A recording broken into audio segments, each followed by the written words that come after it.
Olá pessoal que está fazendo intercâmbio, tudo bem com vocês? Então, hoje eu quero falar um pouquinho para vocês a respeito do problema da moradia em Dublin, como que aconteceu comigo. Bom, Dublin é uma cidade com, em média, capital da Irlanda, 500 mil habitantes, não é muito grande.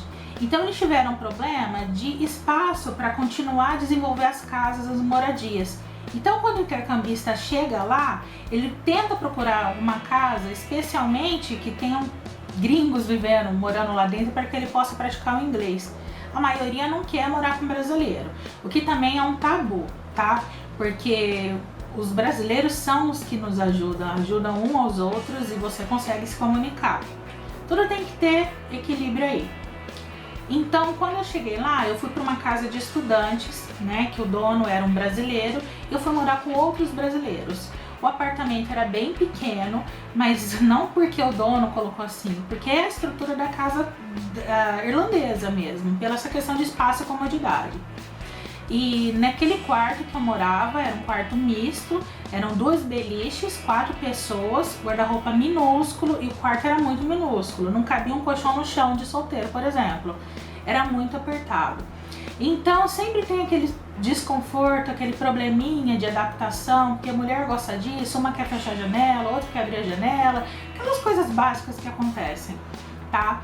E havia outro quarto com mais 4 pessoas morando, meninos e meninas, e só tinha um banheiro, e nesse banheiro tinha um vitrozinho, e na cozinha não tinha nem janela, porque é a estrutura da casa lá.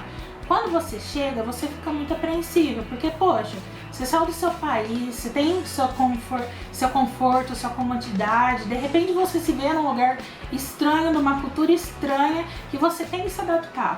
Só que tudo tem um lado bom e tem um lado ruim, tá? Então a gente tem que ver as coisas boas. Eu fiz muitos amigos, fiz muitas amizades, a gente saía pra passear em Dublin, ia pra pub, ia praticar inglês, ia conversar, e mesmo quando acontecia aqueles desentendimentos por conta de bobeira mesmo, a gente se entendia depois. Bom, depois dessa casa que eu morei, eu fui morar numa casa, tive sorte, porque é muito difícil ter um quarto só pra você em Dublin, ou quando tem é muito caro, em torno de 900 mil euros, eu não podia pagar isso, né? Mas aí eu consegui um quarto e morei com os meninos, morei com um casal, um irlandês, um brasileiro, e mais 2 brasileiros que estavam no outro quarto, então eu era a única mulher, então mais ou menos eu que regia a coisa ali quando eu queria. E foi muito interessante, porque a gente fazia almoço comunitário, janta comunitária, cada um dava uma coisa, a gente fazia o irlandês experimentar tudo. Então eu acordava de manhã, já via o irlandês, ficava feliz, ele pegava uma xícara com meio litro de café e ia tomar, e falava todo o afetivo, porque eles são very friendly.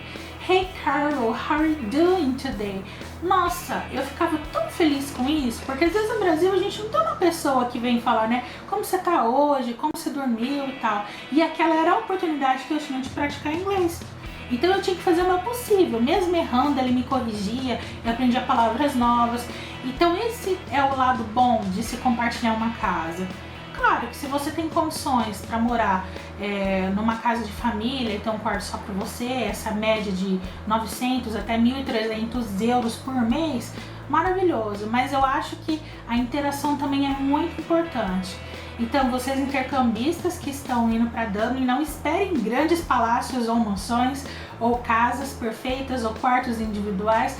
Não, nesse primeiro momento a gente tem que se sujeitar para fazer amizade, a morar com outras pessoas, conhecer outras culturas, e é assim que a gente cresce bastante, tá bom? Então, beijão pra vocês, até a próxima, tchau!